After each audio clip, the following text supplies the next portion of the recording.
Nahuli ang dalawang bodyguard na umano'y piniresang kunin ang mga baril at lisensya ng mga kasamahan nila. Ang mga suspect sinabing inutusan lang sila ng kanilang pogo boss na Chinese para kunin ang mga armas at ibigay umano sa ibang tao. Balitang hatid ni Jonathan Andal. Armado ng baril, inakyat ng mga operatiba ng CIDG ang barracks na ito ng mga umano'y bodyguard ng pogo boss na Chinese.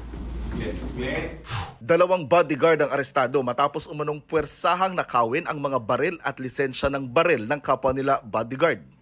Sabi raw ng mga sospek sa pulisya, inutusan lang sila ng boss nilang Chinese na kunin ang mga armas ng kapwa nila closed-in security para raw ibigay sa ibang tao. Pumalag raw ang kapwa nila bodyguard dahil baka raw magamit ito sa masama, lalo't nakapangalan sa kanila ang mga armas. Pinapangalan sa kanila nito mga Chinese national yung mga binibiling baril. Pero pag kinuha kasi sa kanila, hindi na natin alam kung saan nila ito gagamitin.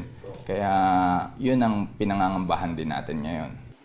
Pero dahil pumalag daw noon ang biktimang bodyguard, binugbog at kinulong umano ito saglit sa barracks bago nakatakas at nakapagsumbong sa pulisya. Lumabas sa investigasyon ng CIDG na may taong gobyerno umano ang tumutulong sa mga Chino na maglipat ng pangalan ng mga lisensya ng baril ng mabilis at walang aberya. Isa nga sa mga arestadong sospek, may lisensya ng baril na nakalagay na isa siyang empleyado ng gobyerno kahit hindi naman.